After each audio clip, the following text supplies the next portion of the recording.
We got to reload at the new firewood stand. We got 2 of my $40 racks are empty, and one of them I know pay with card. Hopefully there's $40 cash in the box.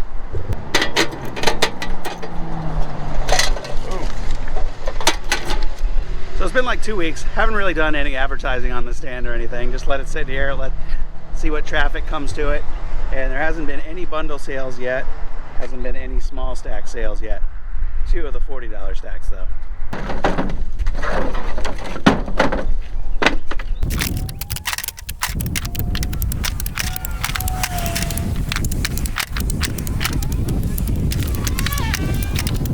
Hey guys, welcome back to Woods Tree Farm. I'm Phil, and today we are going to work on something that I've been meaning to do here for a little while, which is go through some of these odd cuts and try to turn some of this waste, some of this junk into a higher value product. And it's something that people have asked me for, and I've just never gotten around to producing it, which is stove wood. We'll just call it stove wood, which could be for smaller wood stoves, or it could be for some of these smaller smokeless fire pits. So wood that is up to about 12 inches long is perfect for smaller wood stoves and some of the smokeless fire pits. And everything else that's cut out here is 16 to 18 inches. And that's what I typically do, is 16-inch wood is my goal. When I rented the processor, a lot of what's on this pile is longer because it wasn't very good and its operator wasn't very good at getting it exactly to 16, but that's a different story. So I've got all these odd cuts, all these shortcuts on the ground. I've got that whole tote of shortcuts, and what I want to do is go through it. I'm holding my perfect stick here. This has the magnet on one end, attaches to the chainsaw bar, and you use this to mark out your 16-inch pieces, which is what this is. Now my tape mark is on 12 because last year I did a little bit of this. Actually, I did it for some barbecue guys, and I actually got some logs and did intentional cuts at 12 inches, which is why I still have that electrical tape on there. So what I can do is just use this as a quick guide. If it's 12 inches, 11, 10, I think is okay, but any shorter than that, we're gonna leave for barbecue wood and for other things. But I'm gonna go through this and try to sort out all of the stuff that's in that 10 to 12 range, and then we will have an inventory of stove wood. It won't be that much from just these odd cuts, and what I'll do down the road is continue to add to the stove wood inventory as we get to the end of the log. You know, if there's just 24 inches left or something, maybe I'll make 2 12-inch cuts instead of a 16 and an 8 or something like that, and try to intentionally build the 12-inch inventory a little bit more. But kind of a manual job to get through this, but I want this stuff cleaned up anyway, and if I can turn it into a higher value product, then it's a win-win. A lot of the stuff I already know is too short. So some of the stuff that's too short, it'll either become fire pit wood for my own use, or it could become barbecue chunks. Here's one. We're about 10 inches on that. That'll work. We'll save that. These are obviously too short. And as I'm going through this too, I am picking these up. I want to get them off of their end grain because they wick up a lot of moisture and actually can grow a lot of mold, like you see on that. So it's going to be a lot harder to turn it into a sellable product if it gets all nasty. I knew mixed in here too was some hickory, so I'm going to separate out all of this for the barbecue guys. There's big demand for hickory wood among those who cook with it, and I want to have plenty of this available too. That dense hickory already has a nice ring to it. That nice dark hickory wood there. So I need to find another place for this. I need some crates and some bins. That's what I need.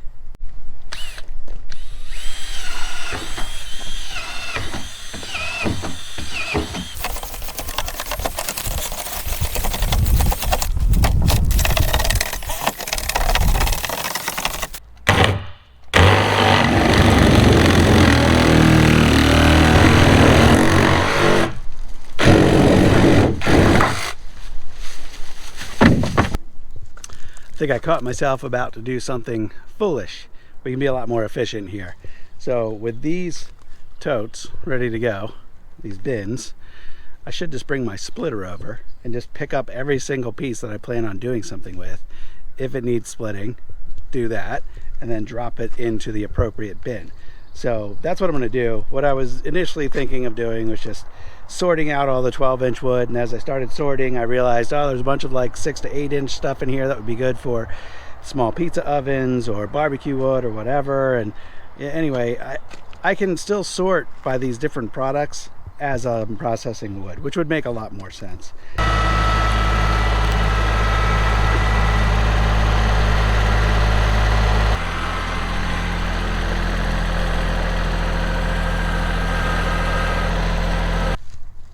Now we've got a pretty good setup. So the big crate will be the lowest quality wood. This is stuff, little chunks like this, rotten stuff, bug infested stuff that I will either burn in the wood stove in the kiln or will burn in our fire pit here at the farm. The other 2 plastic bins will be wood that I think I can sell.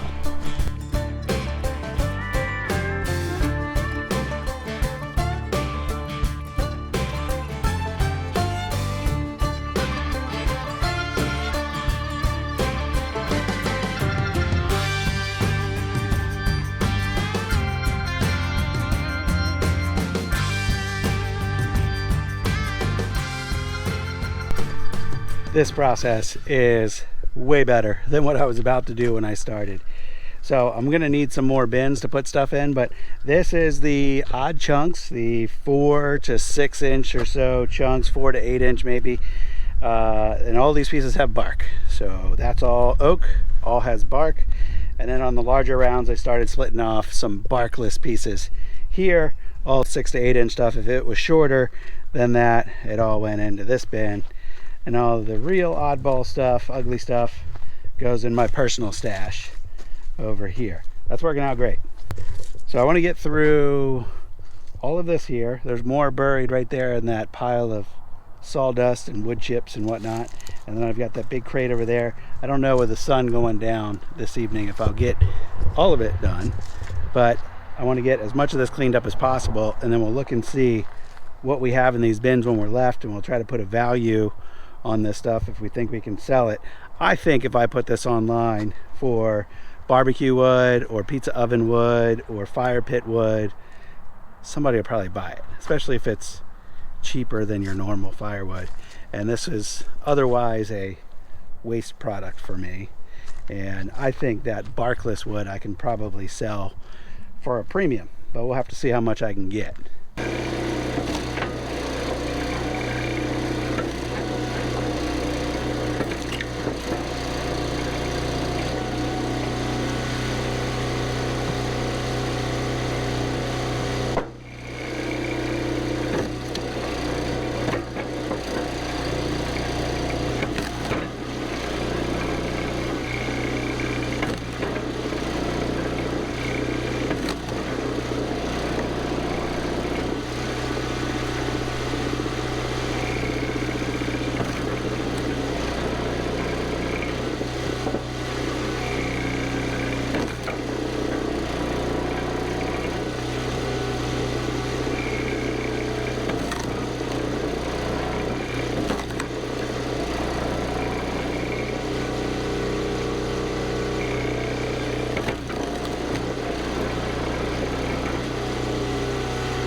Well, there's been a couple surprising developments this afternoon with this little project here.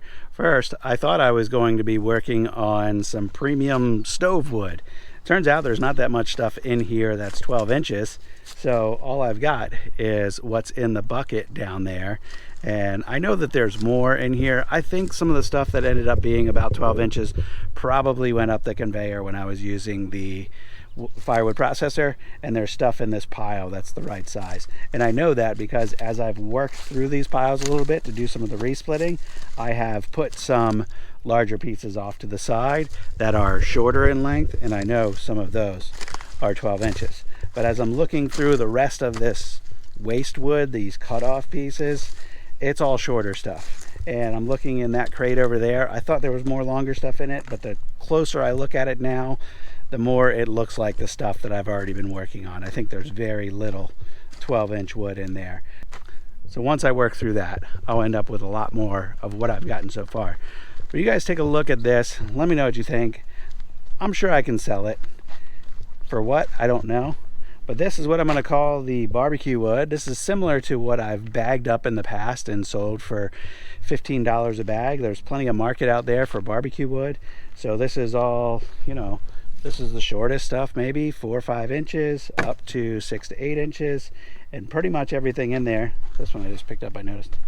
This one is barkless, but it's a little shorter, I think. I was trying to keep all the barkless wood to be a little bit longer. So I've got a quarter crate so far of barkless wood, almost a full crate. I think we can heat this up a little bit more, fit a little bit more in there. But I was thinking if I was going to throw a number on that, probably 75 bucks for that. $100 for that once it's full, and we'll see what the market does with that. And I think that's pretty good for something that's otherwise waste.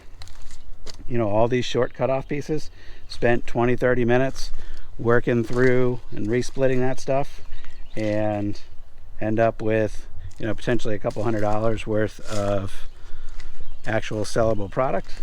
I'm all right with that, and it cleans up the yard, which is something that needs to happen. Now I've still got a bunch of random stuff on the ground. This is going to be fire pit wood. Some of this in here is going to be fire pit wood. You know, some of these big old weird pieces. You know, not much ends up in just the junk burn pile here. So we have so many different things going on at the farm, and between the kiln with the wood stove in it and our big 6-foot square fire pit, we can pretty much use everything.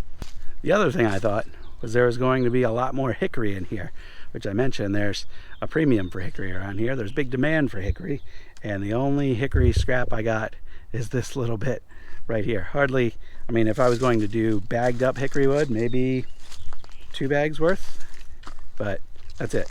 So I'll keep collecting that. I know there's more around here, and I'll just set that off to the side, and we'll do all the hickory wood at once I have a half decent pile. I don't know if I'll ever get around to doing full bins like that of just hickory, but I can always process it into more bagged hickory, which I think right now I only have 3 bags left, because there have been, since the weather's gotten nicer, there have been several people reach out for smoking wood, and hickory and cherry are the first to go. So 2 questions for you guys. 1, how do you think I am on my pricing? I know every market's different. What would you charge for these crates like this? And the other is, would you even bother? I know some guys just take that cut-off stuff, throw it into a big pile, have a big burn day, and get rid of it all that way. And I don't know, I just can't bring myself to do that.